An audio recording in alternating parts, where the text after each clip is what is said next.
Good evening, ladies and gentlemen. A very warm welcome to this release of Republic of Beliefs, a new approach to law and economics, along with an interactive session with the author, Dr. Kaushik Basu.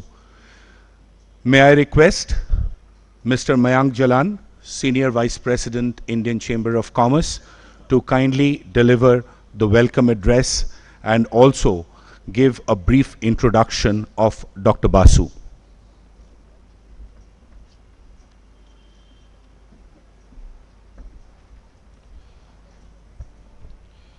Good evening. It's my honor to welcome all of you to this very special book launch organized by the Indian Chamber of Commerce. I would like to extend a very warm welcome to Dr. Kaushik Basu and extend my heartiest congratulations to him for his book. Words would fall short to praise Dr. Basu's extensive work and accolades. However, I would still take the opportunity to voice a few words in welcoming him. Dr. Basu, a professor of economics and the Karl Marx Professor of International Studies at Cornell University and former Senior Vice President and Chief Economist of the World Bank from 2012 to 2016, himself is an institution whom we all look up to. Notably, he had been the Chief Economic Advisor to the Government of India at the Ministry of Finance from December 2009 to July 2012, thereby being the backbone of all economic decisions of the nation. Dr. Kaushik Basu is also a columnist and writer of several articles and books. His latest and one of his most sought after books, The Republic of Beliefs, a new approach to law and economics, brings on the table a radically new approach to the economic analysis of law. The central concern of the book is with some foundational questions about the efficacy of law on various practical matters like child labor, price discrimination, and rent control. Dr. Basu has even shared some interesting personal anecdotes. It speaks about how between physics, law, and economics, Dr. Basu chose economics, with Dr. Amartya Sen being a major influence, and how this book marks a return to law for him. His book has already received mammoth praises from some of the prominent authors and scholars. I've never read a book with someone actually giving tips on how to read the book and what it holds for the reader through the journey along. With practical and everyday examples about law and economic reforms, this book is an interesting and enriching read for everyone. Sir, your intellect, your approach, and your humbleness is an inspiration for us all. With these kind words, I would once again welcome Dr. Kaushik Basu and kindly request him to share his views. Thank you.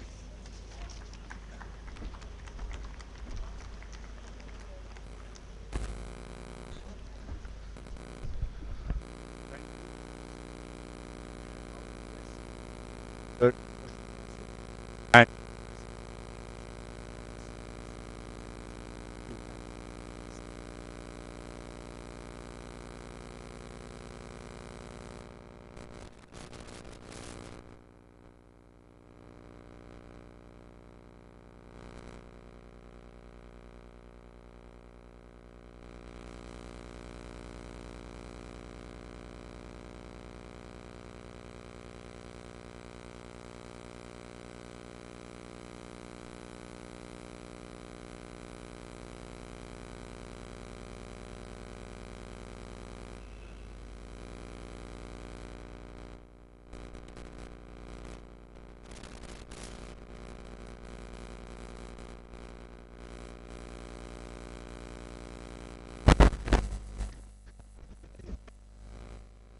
You can stay.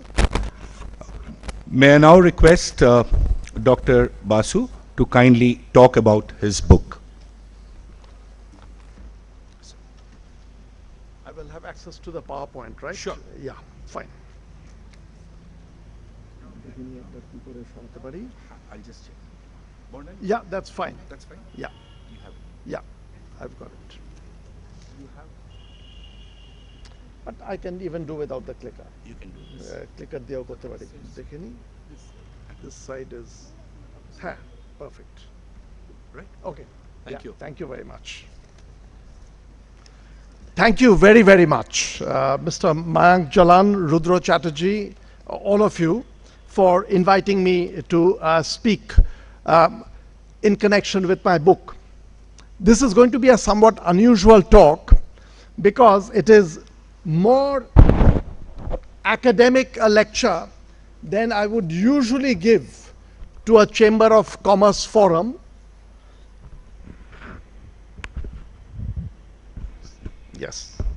I'm used to giving lots of talks for these kinds of broad audiences on policy matters, India's fiscal policy, etc. But today's talk is actually in many ways a deeper philosophical foundations of economics and law kind of lecture. I thought if there is any city where I could inflict a talk of this kind, it is Kolkata. So I took advantage of Rudra's invitation and also his daring, letting me speak on my book on the Republic of Beliefs. Let me tell you, this is a book that has lived with me for a very, very long time. I wanted to work on this, but I spent 7 years of my career in the policy world, initially for close to 3 years with the government of India, and then 4 years with the World Bank, during which time there was just no time to work on this. It addresses a problem that had lived with me for a very long time. So when I finished my term at the World Bank, I sat down and worked on this. So I'm drawing on a lot of past experience and presenting you something which is from this contemporary work. Let me tell you first of all about my early interest in the subject of law and economics. Yeah, the interest happened with my involvement with American law that impinges on economic activity. The most important of that is law concerning antitrust behavior or law concerning competition. And United States is the world's leader in this. It began with the Sherman Act in 1890, which attempts to promote competition and restrict monopoly. And a whole slew of different laws came in subsequently. A Clayton Act, as I mentioned over here, 1916, sort of reinforcement of the spirit of the Sherman Act. In America, you can see the close connection between law and economics from certain pieces of legislation, the ethics of which I don't quite know, maybe in fact questionable, but the economics of which you can very easily see. See, the Sherman Act basically prevents big firms from colluding and raising prices. It was felt by the time World War I was starting, 1913, 14, 15, that the United States was handicapped on the global market because its firms could not collude and raise prices. Sherman Act did not allow that. So the United States came up with the Webb-Pomerene Act. The Webb-Pomerene Act of 1918 is a bit of a Machiavellian law which says that if you are drafting a collusive behavior to raise prices, but if you can show that the bulk of these products are for international markets, not for the American consumers, then you get an exemption from the Sherman Act and the Clayton Act, and you can collude, raise prices and dump it on the bigger global market, which you can't do to our own consumers. So you can see that the economic analysis is beginning to come into play, not so much of that in India. In India, I got interested in the law for quite some time. I'll give you two very quick examples. I have lots of examples, and in the end I might come into some. I'm picking on examples which illustrate the general point which then drives the book. Food distribution in India for the poorer households, to this audience I don't have to explain, you will know that for poor households in India, there's a system of ration whereby people go to a ration shop, identify themselves as poor, and the government is supposed to give subsidized food to these households, their regular rations. There are a lot of studies, and some of these I was very acutely aware of when I worked in the government of India, which shows that the leakage from this is huge, which causes fiscal strain on the government of India, and it doesn't reach the poor.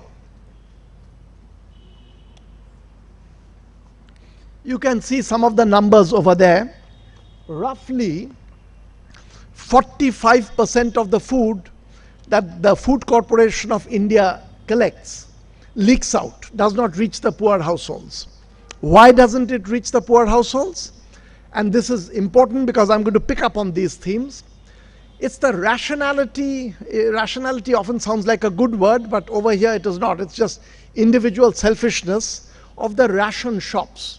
What they do is, after the subsidized food comes from the government, part of it they divert, sell it on the market at full market price, and through the ration shop they offload some 50%, 55% of the food is given through the ration shop, the rest is pilfered and sold outside. This was very troublesome. What do you do about it? I had spent a lot of time in government thinking about it. But time is short. I don't want to spend too much time on that. Another encounter with law and economics, this for me personally was a very intense encounter, was very soon after I joined the government. I was being troubled by the ubiquity, the widespread prevalence of bribery. And bribery of one particular kind which was very troublesome to me, which is harassment bribe. What I mean by a harassment bribe is when I'm asked to pay a bribe for something that is legitimate, I'm supposed to get. This can be big or small. It can be something like a driving license. I've passed the driving test. After that, the person says, you give me a bribe and I'll give you the license. That's a harassment bribe. But it can be also bigger things. You've brought a huge consignment of imported goods into India, done it legally, but the law is complex enough that you're stopped at the port and you're asked for a huge bribe in order to get your own goods out of the port and to sell in the country. These are harassment bribes. What causes harassment bribes? There are lots of causes, but one thing seemed to me to be rooted in the Indian law. Prevention of Corruption Act 1988 makes the bribe giver and the bribe taker equally punishable, equally liable. Both of them are guilty. There are some exemptions to that in the law, but the exemptions rarely apply. Actually, they apply only when journalists do sting operations and give a bribe. They can take a cover under the exemptions. Otherwise, it does not apply. Bribe giver and bribe taker are equally punishable. Use a little bit of, I will take you into a elementary game theory very soon. Use a little bit of game theory. If you are a government official asking for a bribe from an ordinary citizen or a business person, you know one thing under the Indian law. Once that person gives you the bribe, that person is not going to divulge that that person has given you the bribe. It creates a comfort zone for you. So you can ask for the bribe knowing that once that person gives it, that person will help you to hide the fact of bribery. So I had suggested an amendment to this law. I had said that let's change the law a little bit. Make bribe giving, ordinary citizen giving a bribe, fine, it's not an illegal activity. But bribe taking, the bureaucrat who takes a bribe does something wrong and you can double up that person's punishment. And my argument was analytical. I was not thinking of moral questions. Once you do that, a bribe giver, after giving the bribe, will feel free to stand in court and say, yes, I've gave a bribe and I've actually got some evidence. Once the law is changed. This idea, very foolishly, I had just joined government. I posted it on the government website, thinking it's a lovely idea. I was new to government work. Otherwise, I would never have posted it. Thank goodness I was new, and I did post it. There were letters being written to Dr. Manmohan Singh, the Prime Minister, that this was an unethical idea that was on the website. And this created a lot of stress and strain because there were parliamentary questions that had to be answered. I remember one particular evening as I'm talking to you, Barkha Dutt phoned me. Barkha Dutt phoned and said, will you come on television because your idea has caused a lot of controversy and defend your idea and explain it. And then on her program called We the People, this idea will be discussed. Now, we are Indians, we know discussed on Indian television means screaming for half an hour or 45 minutes. That would be the discussion. I was a bit concerned. Is it really worthwhile churning this up? I was causing a lot of problem for the finance minister, for the prime minister by having posted my idea. feeling a bit hesitant, I actually phoned Dr. Manmohan Singh's residence, the Prime Minister's residence. He phoned back 10 minutes later. This for me is a very memorable 5-minute, 10-minute conversation. The Prime Minister told me that, Kaushik, I've read about your ideas, not directly your paper, but through secondary sources. I disagree with you. I don't think it's a good idea. Having said that, he added something which I thought makes India a very, very special place. He said, I disagree with you, but the idea of a good advisor, the purpose of a good advisor is to bring new ideas to the table. So you're free to put forward an idea and have it debated and discussed. And that to me was a magical moment. And I remember later on at a G20 meeting having conversations, and my other counterparts were agreeing that only in advanced economies do you have the space when your own idea is in disagreement with the Prime Minister's to be told that you can still air this idea and have it discussed and we will take a final decision. It's quite a remarkable moment for me. Anyway, these things continue. I get very interested in the subject, absolutely no time to write. Then, when I finished my term at the World Bank, I began writing, and I'll tell you in essence what the problem is. It's a philosophical problem, but philosophical problem, it's a worldly philosopher's problem with everyday life. I just gave you the example of the food ration, which under the right to food law, they are supposed to distribute. There's a huge leakage. Bribery is a violation of the law. We see, especially in a country like India and actually all around the world, lot of law, very good on paper, but they get violated all the time.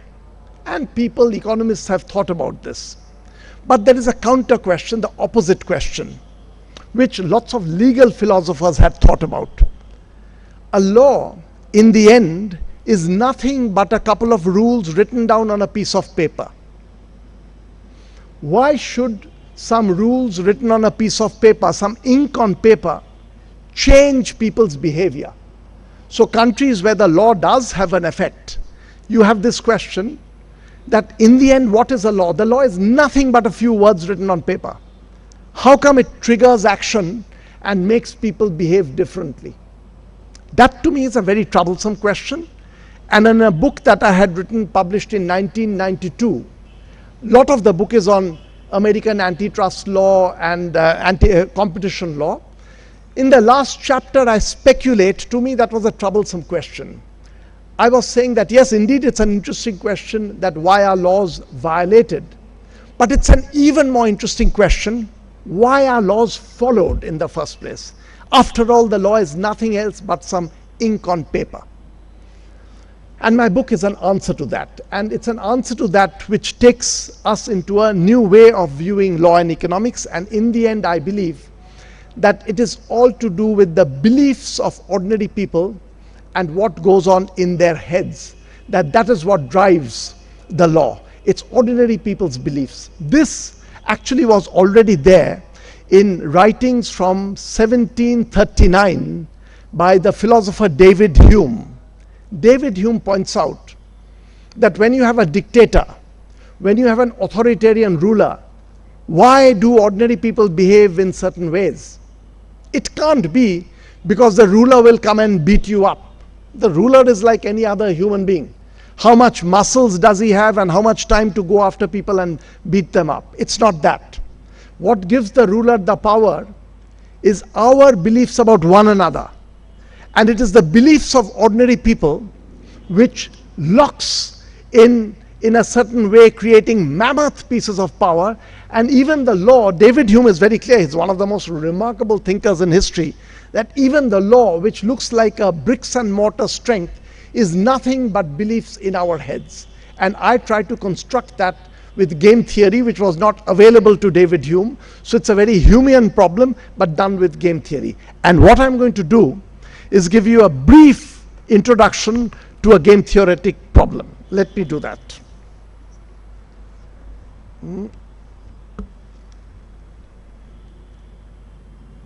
This is the book where I deal with it.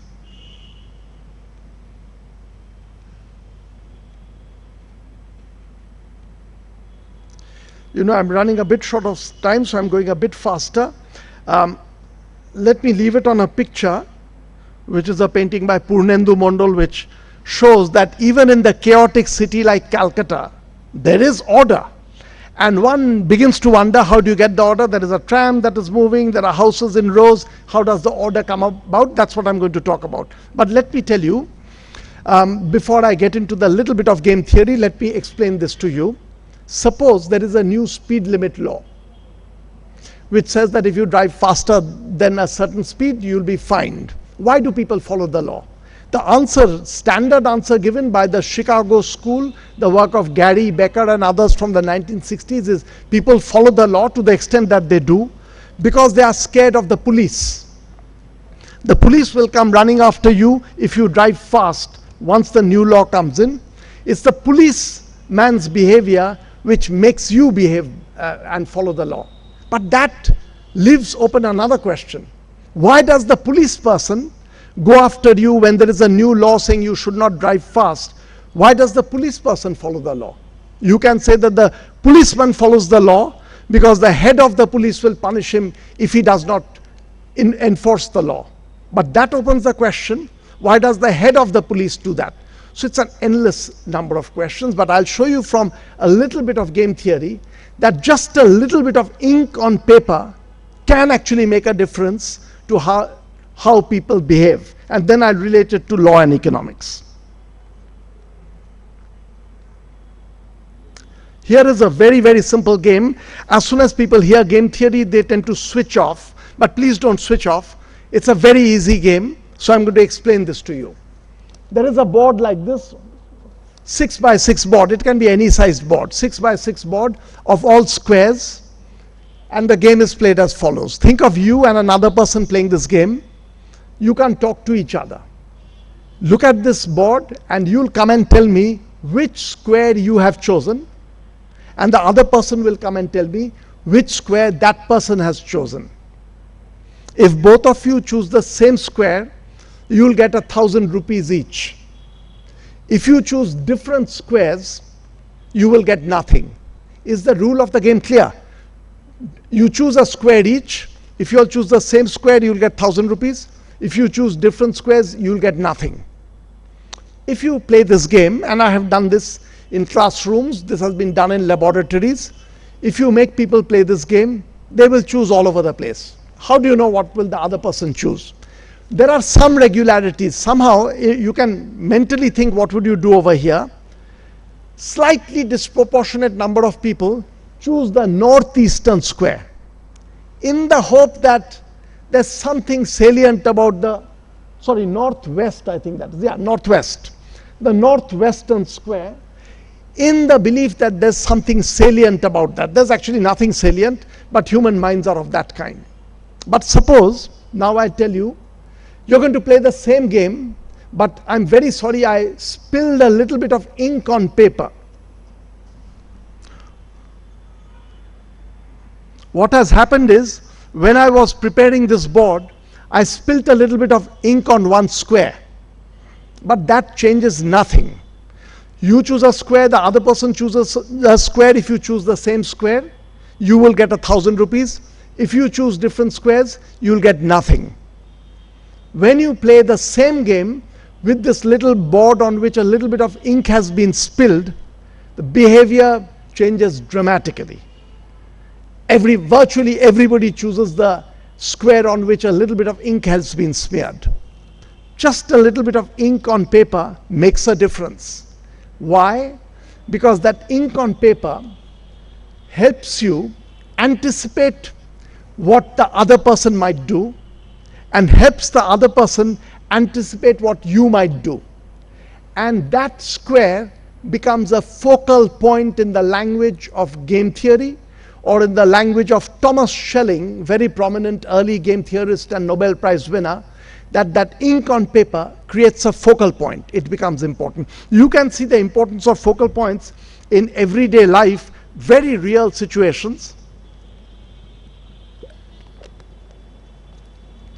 This is now completely common, but I remember the first time I noticed this was in Heathrow Airport. You know, often at times you meet with a friend, you tell the friend, let's meet at the airport. It happens at times. And let us suppose you did not define well where you will meet. That always causes a problem. Where will you go and wait for your friend? At least to my mind, I saw it first time solved in Heathrow Airport. In the middle of the airport, there's a sign posted. No one is being forced to follow the sign. A sign which says meeting point. It's not the law, it's nothing, it's a sign. But it's a sign that immediately triggers behavior. People begin to behave differently. When I'm looking for my friend and we have not decided where to wait, I'll go and wait below the meeting point sign, and very good chance my friend will come and wait below the meeting point sign. It creates a focal point. That sign creates a focal point. The argument through this book is that in the end, the law works by creating focal points, and my expectations about how the police will behave, the policeman's expectation about how the magistrate will behave, and the magistrate's expectation about how the prime minister will behave. It's all of these together that creates a focal point. Let me give you some simple real life examples of focal points at work. This is very early work, but with applications all around. Václav Havel, who later became the president of Czechoslovakia, had written a very beautiful essay which he wrote while he was under house arrest because he was leading the revolution against the communist totalitarian government. He wrote this essay called The Power of the Powerless, meaning ordinary people's power. And the essay goes roughly like this. I'm giving it to you from memory. I had actually a great experience with the essay because the first time I got it, the essay had just been smuggled out of Czechoslovakia, and there was a very well-known political philosopher at Oxford who was helping translate it into English and write an introduction, Stephen Lukes, who gave me a dog-eared copy of this essay called The Power of the Powerless. There Havel is making the following point, and you can begin to relate and see this happens all over the world. Havel's point is, in this country of mine, Havel is talking about his country. He never mentions the country, but it is clearly Czechoslovakia, with a totalitarian government. Why do ordinary people display loyalty to the regime? And Havel raises the question that there is a greengrocer, ordinary greengrocer, who on the window puts up a poster which is a declaration of the greengrocer's loyalty to this totalitarian government. And Havel is asking, why is the greengrocer displaying loyalty? And Havel says, not because the greengrocer is loyal. The greengrocer is not loyal to the regime, may even dislike the regime, but puts up this sign because he does not want to be labeled as disloyal. Once he is labeled as disloyal, others will begin to harass him. The school where his children goes, the principal may call up and say, for some reason, you have to take your children out. The Communist Party members may come and begin to harass him over other little things. He'll face harassment, and in order not to face harassment, he puts up this sign declaring his loyalty to the regime. But Havel is a deep thinker. He was a politician, but a phenomenal deep thinker. And Havel asks the second layer of question. Why will the party members harass this person if this person displays disloyalty, if this person openly shows disloyalty? Why will the school principal harass this person's children if this person shows disloyalty to the regime? Is it because the party members are loyal to the regime and the school principal is loyal to the regime? Havel says no. The party members and the school principals are the same. They are not loyal, they dislike the regime, but they are caught in the same trap. If the greengrocer displays disloyalty, and if the party members don't punish the greengrocer, others will call the party members disloyal. And then they will be harassed by yet other people. And this is what locks in society into the regime being perpetuated. And if you think of the Indian emergency, 1975 to 1977, and I knew some of the people at that time, some professors at Delhi University. From the way I knew them, they could not be supporting a totalitarian government, but they were showing loyalty. And I now have, having read Havel, no doubt that it was a similar mechanism at work. You're pretending to be loyal because you don't want others to punish you, and others will punish you if you show disloyalty because they don't want to be punished by yet others, and that locks you into this. United States, this has nothing specific to a communist country. It can happen there, it can happen in totalitarian states, but it can happen in other countries. One of the most striking democracies with this example is the McCarthy period in the United States. The McCarthy period started, this was 1950 February. Senator McCarthy suddenly announced that he has with him a list of people who are un-American, anti-American and communist sympathizers who have infiltrated the American government. Soon the McCarthyism picked up and people were being punished for being un-American or communist sympathizers. And it reached the following thing. If suddenly someone is accused of being un-American and a communist sympathizer, and this was happening to prominent writers, people in the cinema, actors, actresses, music composers, it was happening to them.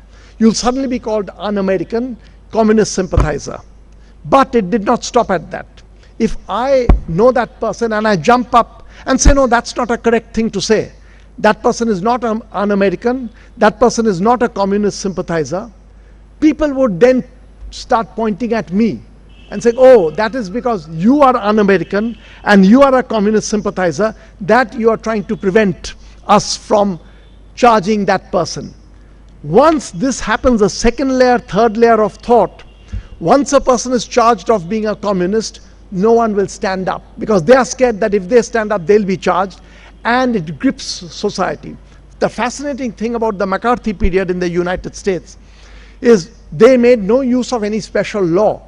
No law was enacted to enforce this grotesque regime of McCarthy. They made use a little bit of the Taft-Hartley Act, which is a 1947 law, which was already there to do with trade unions and communism. They used it a little bit, but no new law was enacted. It is that it triggered a set of beliefs which locked society into this. Fortunately, in democratic societies where you have a secret ballot, there is a saving grace to this.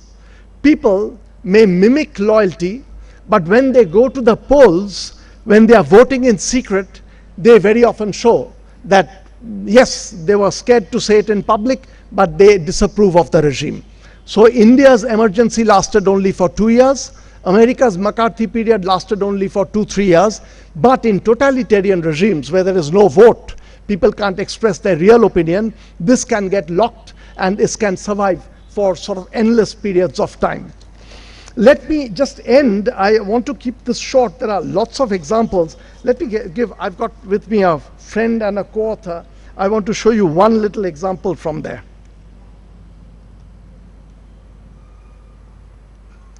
There were lots of examples I've skipped over. Let me give you one example of, again, of our beliefs about one another. A co-author of mine who's actually right now visiting Calcutta and is somewhere here, Jörgen Weibull, Swedish co-author, two of us did a paper on punctuality. How come some societies are very punctual, other societies are not so punctual? We soon reached the conclusion, as we were working on this and collecting data from different countries, that though some societies are very punctual, like Japan is a hyper-punctual society, Sweden is not hyper-punctual but pretty punctual. In India, to use a politically more correct term, we are a bit more relaxed about time. I personally like the slightly more relaxed about time attitude. These things vary. We reached a very interesting conclusion, that it's not that people are innately different, but once we have expectations about other people's expectations, we begin to behave in a certain way. So a society that is very punctual is innately could be exactly like another unpunctual society, but in that society and belief has arisen in your head that others will be punctual, then it's worthwhile for you to be punctual, and others believe you will be punctual and it's worthwhile for you to be punctual. So you get locked into this punctual behavior. I had two examples, trivial examples, which actually illustrate this very well. You know, in 1986, I was visiting Princeton when I had gone to meet the famous economist Arthur Lewis. All those who have done economics will know Arthur Lewis is the father of the dual economy model, What lots of people don't know is Arthur Lewis is a black economist, the only black economist who's won the Nobel Prize. I went to meet Arthur Lewis. And he was an old man by then. I was young, and I said, I have to land up on time. So I landed up in Arthur Lewis's office 5 minutes before the time. His door was opened, and as I got in, I remember vividly his first remark to me. He said, something that fascinates me about you Indians is how punctual you people are. I could not believe this, because I thought first that he's very old. Maybe he's beginning to confuse Indians with Japanese. Then I realized actually what was happening. His sample of Indians was Indians who had moved to the US, Silicon Valley Indians, professional Indians, H-1B visa Indians, who having moved to the US had immediately adapted to the society they were in. They had become punctual, because deep down, we human beings are very, very similar. We get caught in different equilibria. The equilibrium that I'm describing, and on a rooftop on a beautiful evening like this, I will not spoil your evening by telling you about the details of this equilibrium, but there is a very important figure in economics, John Nash, one of the most important figures. It's his notion of equilibrium that I'm using. Equilibrium where you get caught in a particular behavior because you expect others to behave that way. Let me give you one more example from which illustrates how innately different people can behave differently. This is a description by a European of a country. I won't tell you which country, about how unpunctual these people are. In his published memoir, Mr. Catendike, visiting the country X, cited a series of examples to illustrate the frustrating slowness of the nation. I'm not reading out the details. It goes on about how these people will tell you that they will bring the supplies at a particular time and will not show up. They will tell you that they'll come to do some work that you need. They will not show up. They'll come one day later. This is a nation in which there is no sense of punctuality. This is Japan, about 100 years ago. Japan is today the world's most punctual society. These norms change dramatically.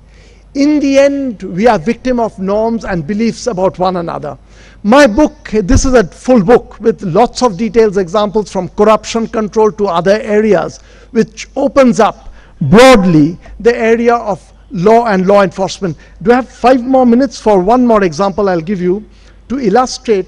See, people have speculated very often why in a country like India, when the British brought in their law was not being as effective. There is a very famous paper by Anand Swamy and Rachel Cranton about credit markets in the Bombay Deccan.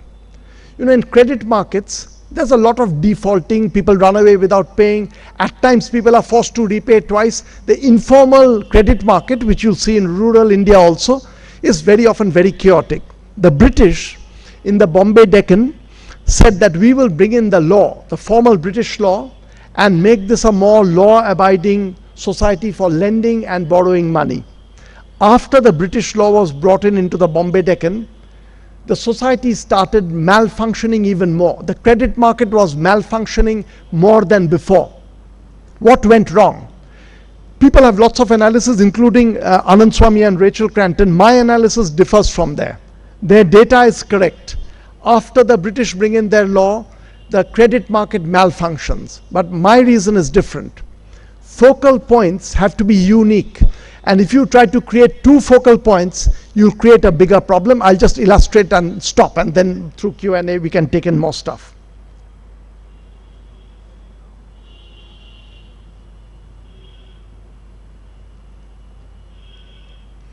Sorry, give me a moment.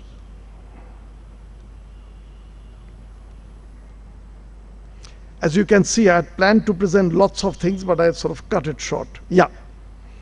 I'm back to the squares game. Remember, the squares game, there was one with ink. Let us suppose, because there is ink over there, people realize that if I choose that, I'm sure Rudra has a sense that's the one that is salient, that is focal. He will also choose that. So lots of people do that, but people also miss it. They misunderstand. At times I think, no, the northwest corner is more salient. So there's some disruption. Some people choose that, others choose wrongly. So suppose now the British come in and say that, look, this is causing confusion. This little bit of spilt ink has created a social norm or custom which is being violated. We'll now give them a clear roadmap of how to behave, and we will create another square which is the British square, and we are telling you, the law tells you, choose that and you will be rewarded by making money. When people are used to that inky square and they are choosing that, and a new square is marked as this is what you're being told to do, how will you behave? If I was playing with this with Rudra, I will think, now we are used to choosing the inky square and we usually make 1,000 rupees. But now there's another one. Will he realize, will he go there? Or will I end up there and he won't come there, in which case I lose the money? You will probably get greater chaos. So societies in which there's a well-defined set of norms, when you bring in the law, it's like creating two focal points. And there is nothing as bad as two focal points, because you don't know which one to focus on. It causes greater disruption of behavior. So the point is, once you take this focal point approach to law and economics, you can begin to get a new insights of why are laws followed well in some societies, why are laws followed poorly in some societies. But this is a book which is more than 200 pages long, so all that I wanted to do was to give you a short glimpse of the discipline of law and economics, the way it should be done. Once you bring in the old idea of David Hume with the modern idea of John Nash and Thomas Schelling, Nash equilibrium with focal point, how do you develop it? Thank you very much. Thank you, Professor Basu. That was very, very interesting. And what I'll try to do, ladies and gentlemen, is just create a focal point so that you can ask more questions. You know, I'll ask a few questions, and it's very dark, so I can't really see. If there's a little more light, we can probably, yeah, that'll be great. Thank you. So, Professor Basu, from the reading and hearing you speak, essentially, you know, what I understand is what you described. The law creates a focal point where many people expect that there will be a convergence of belief, and that's why it is followed. As long as there isn't a social norm which is diametrically opposite or very different, we expect that law to be successful. So to make it interesting and, you know, make sure that, you know, we talk about Professor Basu's experience in Indian governance, let me ask you about a few recent laws. So, you know, I'll go one at a time. What did you think of the Insolvency and Bankruptcy Code, which is now being, you know, implemented across India in terms of the focal point? Or maybe let me just go through all of them. IBC, GST, demonetization, among the recent laws. The reservation, 10% reservation for general category, and, you know, any other law that you wish me to. And also, while you're at it, can you also talk about the Indian Constitution? Because that was also a major document. So what do you think, based on your book, how do these, you know, major laws do?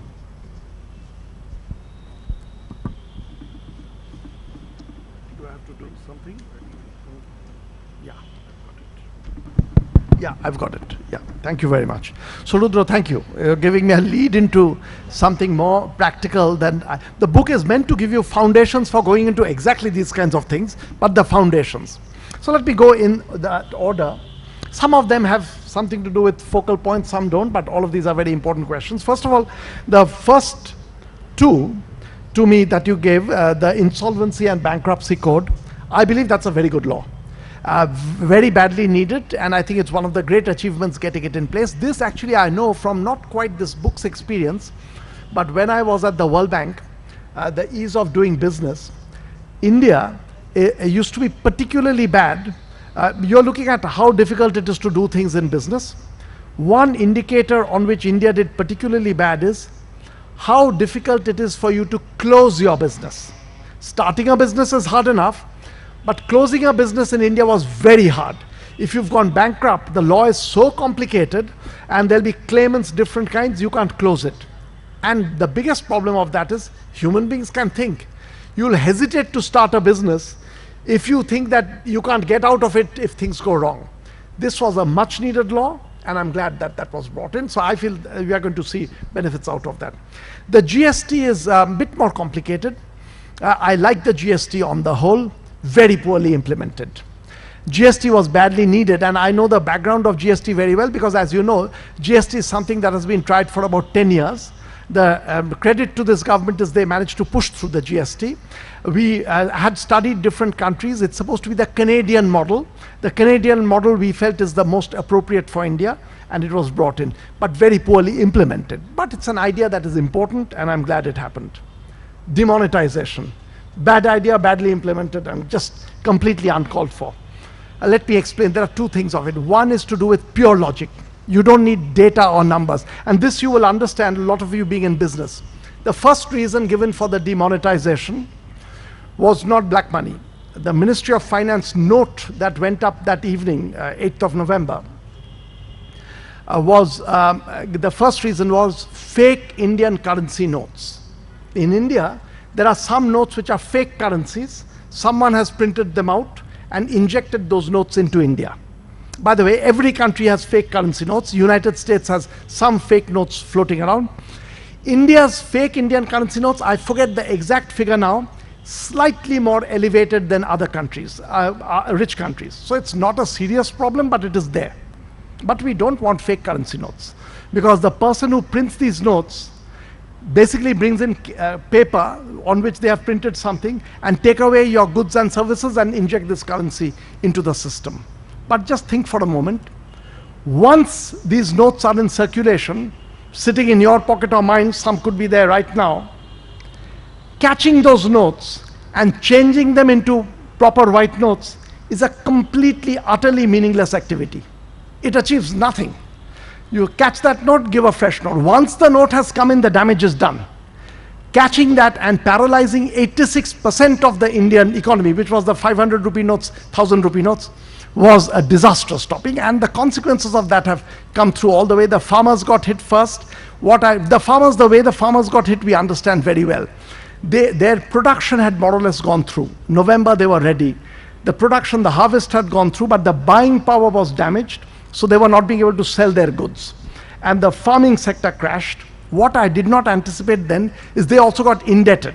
So that time they were borrowing money, and that effect is still continuing. So the farming sector got very badly, and I feel India's growth got a huge damage from the demonetization. And there, over here, the beliefs also come in. The black money part, black money has been there. Indians are innovative, and they immediately begin to think of how do you get around it. We do know that the biggest black money is parked internationally, switched into properties, you won't catch them. It is the smaller players, but then they also tried to be innovative, used money mules, got others to change. So you think of ways of circumventing it, so it didn't work. So the demonetization was a total. Right, but yeah. The question I was asking is, you gave examples of good laws or bad laws which were followed. Yeah.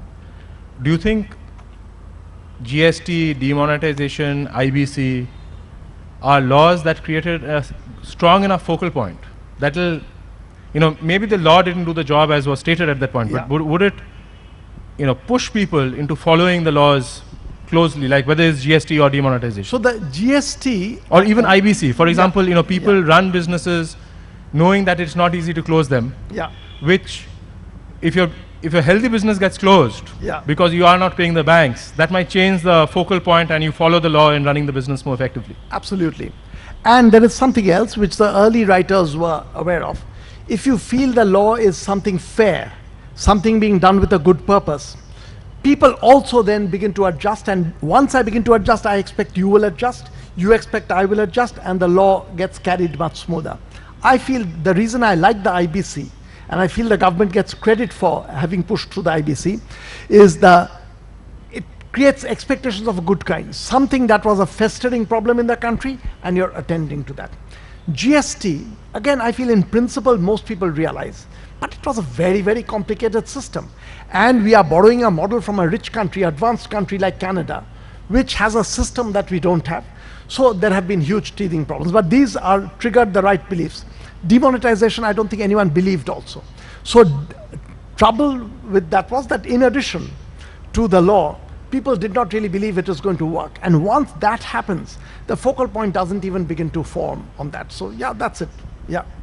Reading your book, I remember we often say that Indians behave better when they travel to Singapore. They don't, chew gum, they don't litter. So it is not the problem.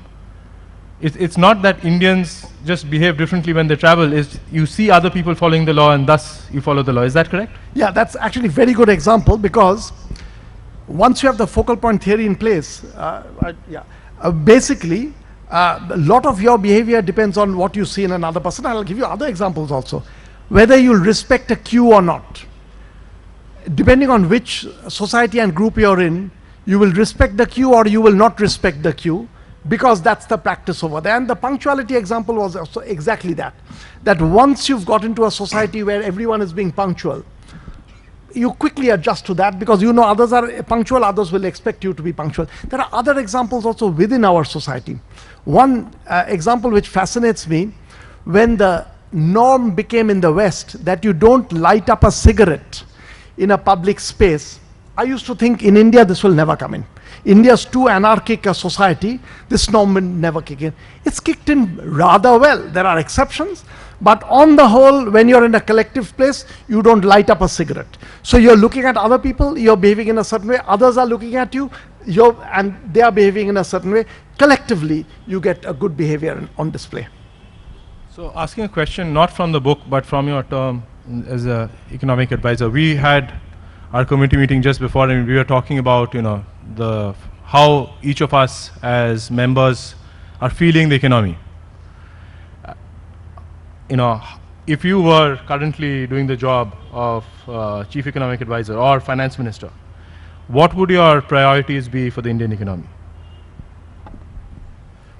There's one short-term priority, one long-term priority. Short-term, there's one indicator which ordinary people, newspapers don't watch too much.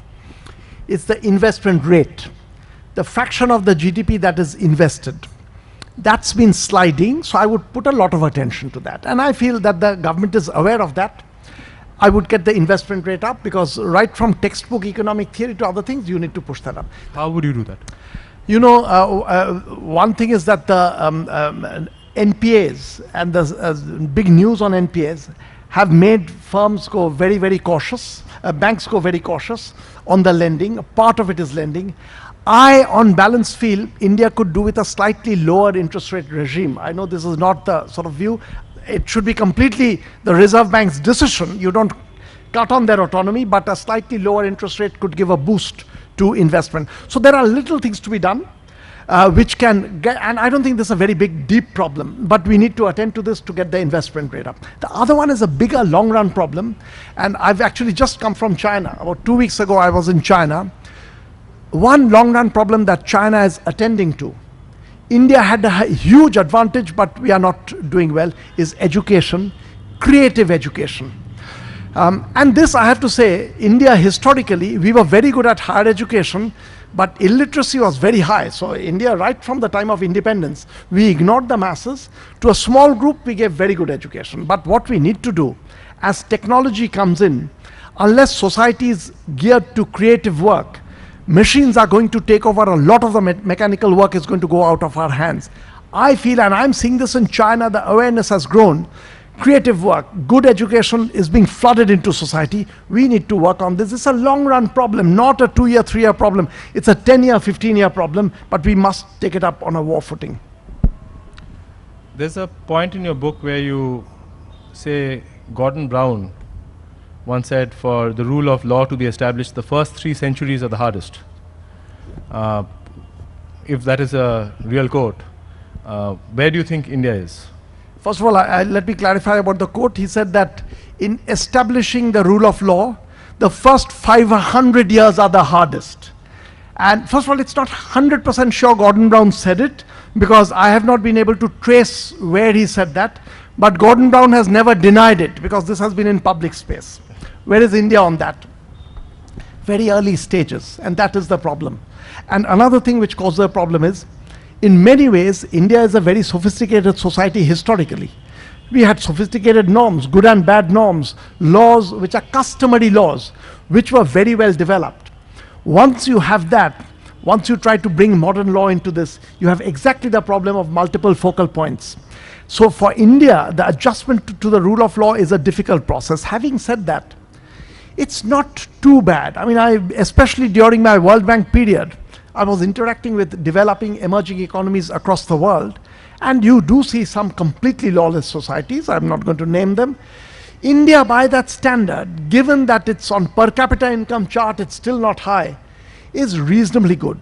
And we must all cherish that. There is something so important in having a society be a law-abiding society that in the long run, that can help you develop, even in the short run, if it hurts your own purse a little bit to be law-abiding, in the long run it can benefit. So India's there, early stages, but we must all cherish and appreciate that and push for more of that. So I'll ask one or two more questions. I'd like to hear questions from the audience. I think you wrote a paper on sexual harassment at the workplace, which is 10, 15 years ago. Do you think the Me Too movement has created a focal point in lowering sexual harassment in the workplace? I should think so. Let me explain, since Rudra's giving me a chance. This is a very unusual paper. So let me just explain very briefly. And my paper had completely fallen out of sight. It was treated as an academic paper. It's one of my least cited papers. I'm surprised you know this. But after the Me Too movement, it's being cited in a couple of places. It takes on a very, very difficult question. In fact, emotionally, morally. It is the following. If, when I employ someone in my firm, I tell that person that you have to give up your right not to be harassed. I'm not forcing you. You don't have to work in my company. But if you want to work in my company, you have to waive the right not to be harassed. By traditional economics, that should be allowed. You're not forcing anyone. You're giving the person a choice. If you want to work in my company, we may harass you, but you don't have to work in my company. This is the sort of precept of liberalism. When in America, some people sued McDonald's for putting on weight, one of the judges said that no one forces you to go into McDonald's. McDonald's is saying, if you come in, we will help you put on weight, but we are not forcing you to come in. This creates a tricky question. I took the line that even these kinds of contracts should not be allowed. That you can't give a person the choice, and there are other examples from other countries, important ones. In China, if you want to work in an export processing zones, you have to relinquish certain rights because they want to force you to do things. Not sexual harassment rights, but trade union rights, etc. So this is a larger class of questions I had asked, and I had said that no, you can't give these kinds of, and it's an intricate argument. With today's Me Too movement, I do believe that the movement was needed. For one reason is that once the movement started, you also saw how prevalent the problem is. Having said that, Rudra, I know this always sounds controversial. You have to be careful also. Once you get this, you will also get misuse of the law. And we have to be aware of that it's dreadful when sexual harassment happens, but at the same time, it can be misused, the charge of that. So both are important. I'm glad the Me Too movement happened. It made us aware of this, but we have to now take it in a mature fashion and take it forward. So this, Dr. Basu, my question is, I have two specific questions. First one is, we know that the government has decided to reserve 10% seats for the economically backward classes. What is your take on that? And the other thing is that we have seen three states which have newly elected governments waiving of farm loans, while the other political parties have been saying that waiving of farm loans is not a very economically viable solution to the farmer problems. What do you say about it? Yeah, so I'm just one thing I must remember to touch on. Let me first take the first question of the reservation. Reservation, I think it's a very unwanted, the 10% law is what you're talking about. Very unwanted. It's not going to achieve anything. It'll increase the cumbersome of the procedure. See, the way the law is brought in is 10% of the jobs are being reserved for households with less than 8 lakh rupees per annum income. By most calculations, it's somewhere between 96 to 99% of Indian households fall into that category. So basically, you're almost saying 10% of the jobs being reserved for virtually everyone, which is a virtually meaningless thing to do. And also the OBCs and other categories will be out of that. So it's the poorest segments who will be competing with those households which are close to 8 lakhs. So again, this was to me a very, very unwanted legislation, which will create a cumbersome problem with achieving nothing. It won't do any damage, unlike the demonetization. It will achieve nothing but create just a cumbersome procedure. That I don't know. The politics of that I don't know, but I don't think it's going to serve anything, and certainly the poor households will not benefit by this. Your other question about the loan waiver, you know, it's a tricky problem. I'm not going to give you a complete yes-no answer for one good reason. Two things have to be kept in mind. Loan waivers should be given very, very rarely because it muddies the credit market. If loan waivers are given frequently, when I'm a banker, I'm about to give a loan to someone, I'll be worried, will I be paid back? The government might suddenly come in and say loan waiver. So loan waivers should be given very rarely. But should it be never be given? I'm not sure, because after all, we know that in Western developed countries, there is something called a limited liability law, which says that there are circumstances under which a person who has borrowed money is allowed to go away without repaying. So if you go completely bankrupt, you can't say that you have to work for the next 20 years for me to pay back my loan. Not allowed. Bonded labor, slavery contract, you can't bring in through that. You have limited liability. So under very special circumstances, if there is a famine, most countries in the world, a low waiver will kick in. So it's allowed. In the Indian case, the reason why I feel this is not an outrageous move, the low waiver now, is for the following reason. The demonetization did cause hardship for farmers, huge hardships. It's a very, very unusual thing.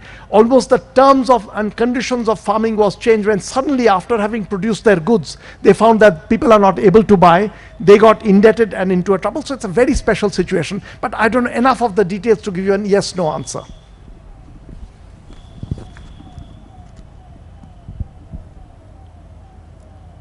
While we are waiting for the next question, how is farm loan waiver different from bank recapitalization? Hello. You know, very, very similar. A lot of people would say that in the United States, when after the 2008 crisis, when you are recapitalizing big organizations, you are doing the same kind of thing for the big players. And there are lots of American economists, and not just the extreme radical economists who felt that it was wrong. And so for a very similar reason, I feel it's something very similar. One is for the very rich group, and the farm waiver, loan waiver is usually for poorer farmers that you're doing that. If anything, I would be more inclined to do it for the farmers than for the rich players. Yeah, I have one question which is not related to your book. My question is regarding the laws, economic laws related to artificial intelligence and... If I can see where it's coming from, not yeah, that it's essential, but that helps. Yeah.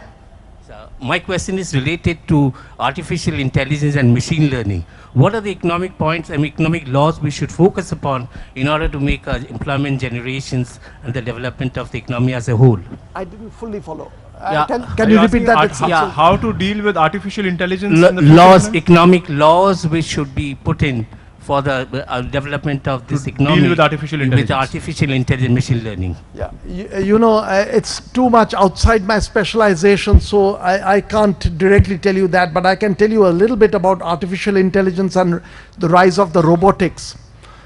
If you take rich countries, take their GDP, national income, and take the fraction that is earned by workers as wage bill, right from United States, Japan, Europe, New Zealand, take any rich country, the wage bill as a part of GDP is falling. Over the last 40 years, steadily falling.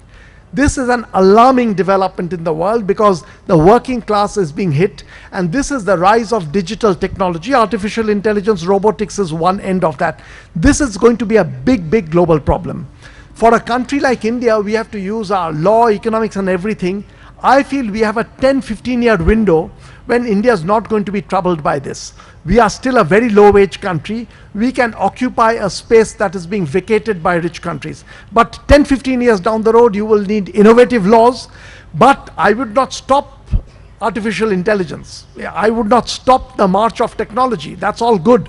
But I will think in terms of new laws to be brought in to deal with that. And I'll give you one historical example of laws brought in when technology was changing dramatically.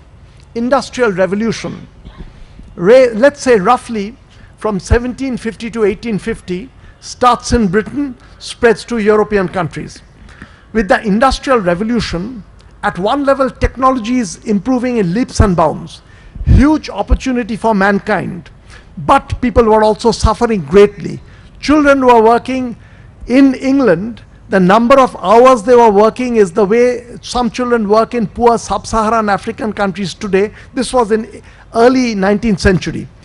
It was doing a huge amount of damage. A lot of radical thinking went in, from Adam Smith in 1776, Augustine Cournot 1838, powerful ideas of economics and new laws. 1842, the income tax was brought in Britain. When it first came in, people said it's such a crazily radical law. Now we think of that as normal. I feel artificial intelligence and digital technology should make us think as hard as we did during the Industrial Revolution for new laws. Exactly what kind of laws, I can't tell you. So one question on that. There's obviously people who need to work very hard to earn their living. Yeah. But there was a thought in 1930s, I think even Keynes talked about, that people would start working less as they become richer. Yeah. And they would start valuing leisure over. Is that happening, and why hasn't that happened as much as? Yeah, Keynes wrote about that, and there are earlier writers from Plato to Thomas More who wrote about utopia. Thomas More's utopia is a world in which people work 4 hours a day. That is the world you're aspiring to, so that you're so well off you can do with 4 hours. But of course, it's the opposite that is happening, and the reason is the wages are not keeping pace. So as the economies are growing, this is very visible in rich countries, much more than in our country. Wages are not keeping pace. Once that happens, once you get work, you try to work more hours to pick up a greater income. So people are working harder hours. I believe that is what something needs to be attended to, because if a small group begins to work very hard and the work goes short, there'll be others who will be left out completely. And this is, again, rich countries are facing it in a big way. Inequality is going up, the countries are beginning to convulse, and it is very, very important for us that we think seriously about this. We allow radical thoughts to be brought to the table, radical thoughts which is in our collective interest as human beings to create a better society. Mr. Kaul? One of the solutions that has, I guess, informed a lot of the questions that Rudra just asked and the one before that is the concept of a universal basic income. Using the tools that you have talked about in your book, how do you analyze this concept, and what laws should be perhaps considered when thinking about a UBI? On balance, and today's newspaper has already carried a little bit of the UBI discussion. My view on UBI is, if you're doing nothing else, UBI is important to provide a basic floor, and in rich countries even more important to provide a basic floor. My own preference is for something slightly different. You see, when a robot comes in and displaces a worker, in itself it's not a bad thing. The robot is going to do the drudgery work and the worker is being released of that. But what happens in today's society is, as soon as that happens, what was wage for the worker now becomes income for the owner of the robot. So it goes from one pocket to another, and you're seeing this in the United States in an interesting way. Every time work is outsourced by an American firm to India or somewhere else, it's true they are getting cheaper labor in India, but something else is happening. American profits are shooting up, and American workers are losing and profits are shooting up. I believe that a fraction of profits, almost like equity, should be universal. So people in a society should have the right to a fraction of the profit. It's almost like they own a shares. So it's universal basic shares rather than universal basic income. And I want to clarify something. As soon as you say that giving people ordinary equity, it sounds like the state coming in a big way. I'm very scared of that. A state big way centralizing everything is very risky. I would like the state to do a surgical operation, whether it be UBI or UBS sharing, some law that gives people a certain basic income. But also along with that, if we are active in changing the nature of education so that people can begin to do creative work, I feel we will create a lot of work, but it will be very different kind of work than what we are currently doing now, which will begin to replace the current workplace. Mr. Roy?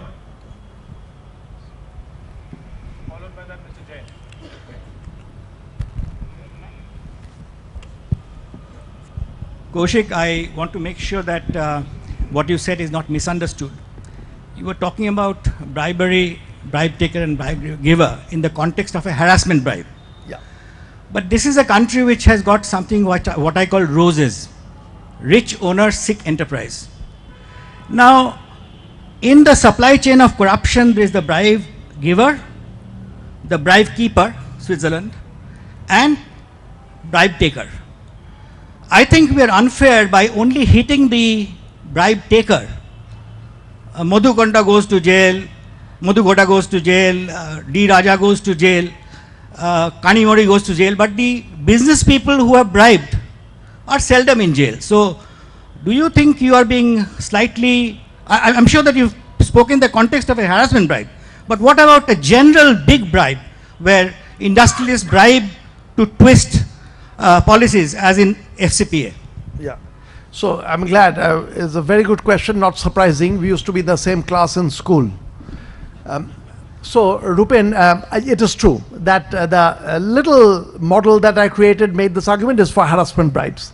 But since you're pushing me into this, I do want to take it up. There are two things, and in today's world we will face this more, where you have delegation of who is giving the bribe and taking the bribe, when there's someone much further back who's going to finally collect it, or from whose purse it comes out. This, I don't have immediately a solution, and I feel you're going to see this all over the world, where someone sitting far away is finally going to collect the booty, but it's the slightly smaller players who are going to get caught by this. So this is not quite the problem of the harassment bribe which I'm interested in. I'm interested in just harassment bribe. There I feel the giver should be allowed to go scot-free, and it's only the taker who should take. And there are examples of asymmetric punishment from other societies. You know, in Scandinavian countries, sex trade is the seller of sex is not committing a crime, the buyer of sex is committing a crime. Whether it should at all be a crime is another question, if it's a voluntary thing, but if you do want to call it a crime, it's a one-way crime in Scandinavian countries. There are other examples from other countries. China in 1997 created some asymmetric crimes, but that's all for harassment bribe. For your larger question, something that worries me, and you're almost touching the sort of base of that, is as we get into more complex societies, the person who is collecting the final booty will be far away and the smaller players will get caught. The delegation of crime as to who has delegated and who should finally get punished needs a lot of work, and actually there are people who have thought about it. There are legal scholars. Law's Empire is a full book about the delegation of crime and who gets caught. Again, I'm afraid many of these are raising such big questions. I don't have easy answers, but this is one of those questions. With the robots coming in a big way, at least especially in developed countries, sir, do you feel countries like US, which have rich in primary resources and have a lot of land, manufacturing will actually in a big way go back to US, where labor arbitrage is no more important? Manufacturing will go back, but some of it in a slightly unusual way. You know, one example of a manufacturing that has gone back to the US is very close to Cornell University. There's a town of Buffalo, which some of you may know about. Buffalo has one manufacturing firm which is a huge success today. So people have been writing about this, called Eastman Company, which sells equipment and machines for textiles. And they are selling to poor countries, to Bangladesh, to Vietnam. They are doing it so efficiently. So people often take Eastman to be an example of manufacturing going back to the US. But very interesting. If you look at Eastman's cost-benefit balance sheet, 3% of their cost of production is labor. So they are managing to get manufacturing back up without using labor, basically. The labor is, I don't think it's going to come back in a big way in rich countries. It's going to be delegated first to poor countries, so other countries will take up the labor. They are going to do largely without it. But one mistake, since you're raising a big question, I feel Donald Trump might make that mistake. If you react to this by bringing in protectionism and say we won't allow goods that are being produced by cheap labor to come into our country, we won't allow cheap labor to come into our country, US will get outcompeted on the goods market by other countries, by Germany, by France, and even China, which will produce the goods cheaper because they are making use of the cheaper resources. And we have one huge historical example. I've recently got very interested. 1914, 1915, Argentina was looking all set to overtake virtually all countries. It was among the 10 richest countries in the world. It was growing very fast. It got into a protectionism which is very similar to US now. It was raising tariffs, preventing outsiders from coming into the country. For 2-3 years, Argentina got a boom after that, and then the economy crashed for basically 100 years. It's never caught up from that. United States has a risk of that kind. So yes, I think the manufacturing is going to change, but the whole nature of the landscape of the labor market is going to change, and US has to be ready for that. Thank you.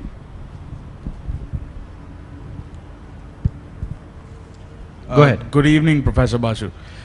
Going back to Gordon Brown's 500-year acclamation and your point on focal points, why introduce new laws that, say, go against a convention or a norm that people are already acclimated to? Why not modify? For instance, when Henry Monroe adopted the Rohitwari system, that was the most successful land reform system that the British applied in India, because they took it from their Mughal predecessors. So there's one part, I know you didn't ask it in two parts, but there's one part that I agree with and one I don't, is I agree with one thing very, very important. If you bring in laws by just importing from other countries without sensitivity to the local culture, it's very often it's going to backfire. It'll be something that you'll bring in which will be sitting there and which will probably also be widely violated, with people bribing and getting out of that. So the local culture appreciation is extremely important, and there are people who are beginning to write books on this. There's Tirthankar Roy and Anand Swami, the same person I mentioned earlier. They have got a book on colonial law in India and the importance of sensitivity to that is important. At the same time, where it could be a disagreement, is there are certain customs which are outright bad customs. So you should be very clear you want to get rid of that. I'm thinking of untouchability as a custom. You want to get rid of that.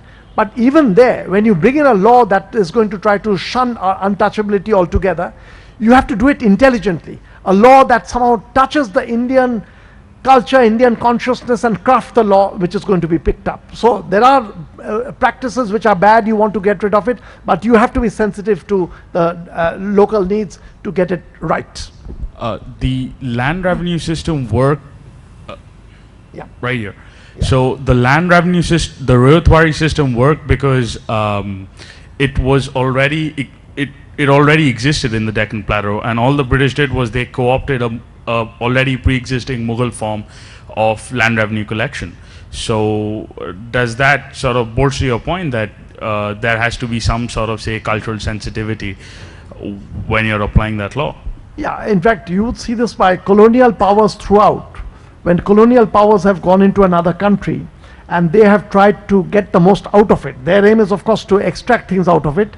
The successful ones would be sensitive to that. In fact, one of the things that people have speculated, the Portuguese were here before the British, and the British were successful over the Portuguese. Why was that so? And one strong view is that the Portuguese were culturally less sensitive than the British, and the British realized that we don't want to tamper with the local cultures. We will just create a system which takes advantage of the local culture and allows us to collect the taxes and the money that we want to repatriate out of the country. So the short answer is yes. And that is what probably led to the big success of a country like Britain, a small country, and the Portuguese, despite the initial advantage, and the Dutch and the French did not succeed in that way. Also, you know, when you look into this kind of history, what is fascinating is, unlike Latin America, when you go around, the Spanish were controlling, but by sending in masses of the Spaniards into the country, The British created a management marvel that they sent in a handful of people, but they created rules and regulations whereby the Indians would rule themselves for the crown. So it was a mastery of using the local system to get the most out of it. I have a question. I have a question. I just want you to tell me, enlighten me, that why our Indian budget for education is less than 4%. This is, I think, very alarming, and I would like you to tell us why. Well, straight away I'll tell you I won't give you a final answer because I don't have one, but I get as distressed by that as you get. So let me explain a little bit India's failures and success in education.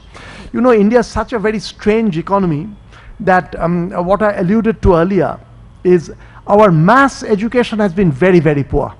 And illiteracy, if you look at in India, it's improved a little bit now, but it is comparable to much poorer countries, the same level of illiteracy as sub-Saharan African countries. India is much richer than those countries. We have done too little for that kind of basic education. India did a lot for higher education, I have to say. That's one reason why you see a very big presence of Indians globally, wherever there's higher education needed, from engineering to economics to finance. And I would not damage that for one moment, because it has given India a certain global standing because of what we call the scientific temper being injected. But basic education, very poorly done. And I do believe you need two things. You need to inject more government money, much greater share of the GDP and the budget ought to be directed straight to education. But I also believe that private sector money should be encouraged to come into education, and there are ways of doing that. That private sector money goes into education and spreads the education, but I just agree with you. This is a crying need for India. We have to attend that, and this is a failure that has been there right from independence all the way up to today. Thank you. Thank you. Taking something from what that lady asked about education, and marrying it with your book on social norms and focal points. Like Cornell University you teach in was started by a grant of a rich man. Why isn't there a social norm in India to the extent where a lot of rich people create a lot of things, big temples, many other institutions, but not as many universities? And how can you create a focal point to do that? This is quite interesting that these things are, it's not that Americans are innately more generous, but it's become a custom. Once you've made a lot of money, you give away a large part for these kinds of causes.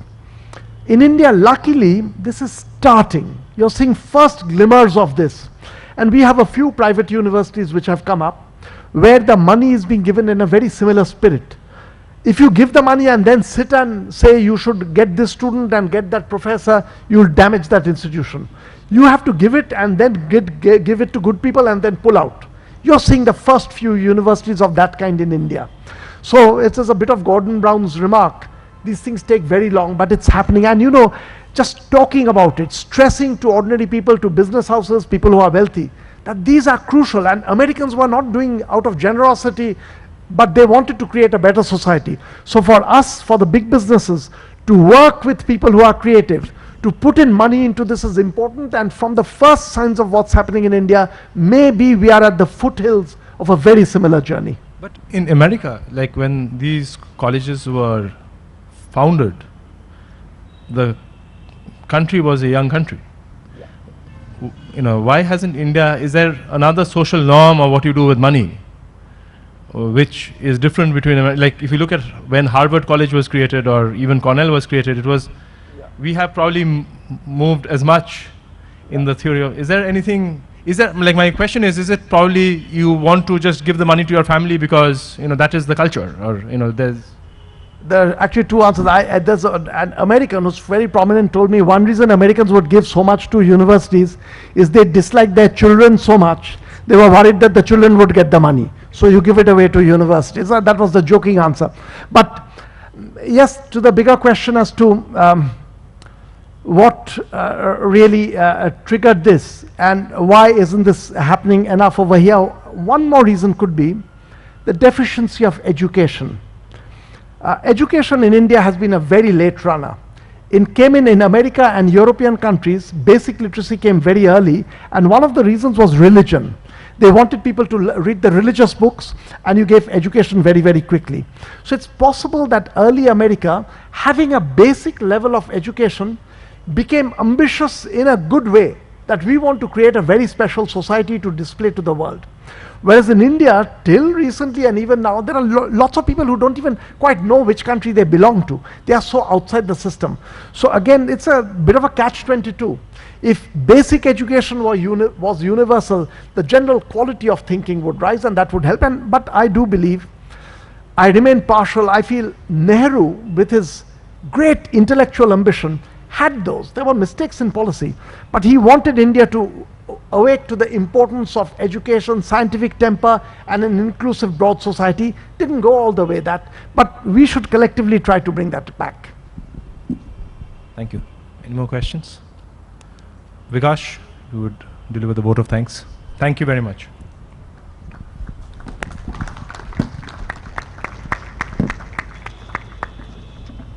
And there are books to be signed, bought and signed if you wish to. Dr. Kaushik Basu, ladies and gentlemen, friends from the media, it gives me a great pleasure to deliver the closing remarks and formal vote of thanks at the end of this very engaging book launch session today.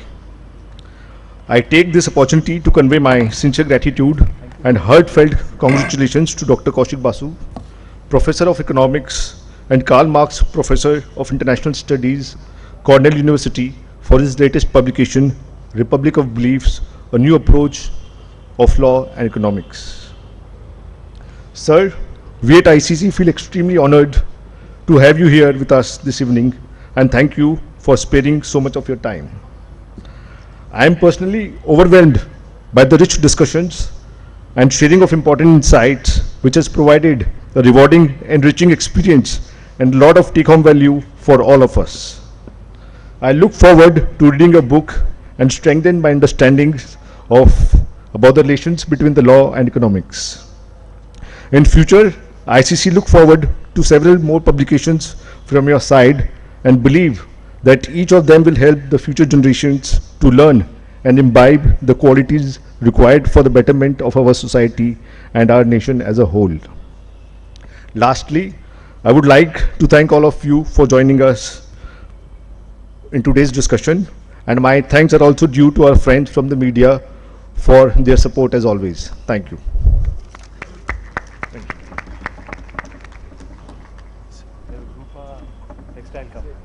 Thank you, Mr. Agarwal. May I request Senior Vice President ICC, Mr. Mayank Jalan, to kindly present a small token of appreciation to Dr. Basu.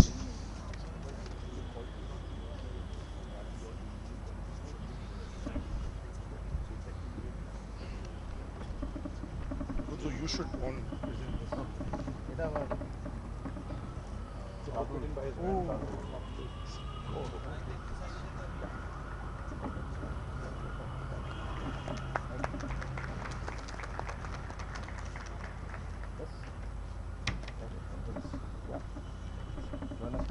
Thank you. May I request all of you to kindly join for the networking high tea.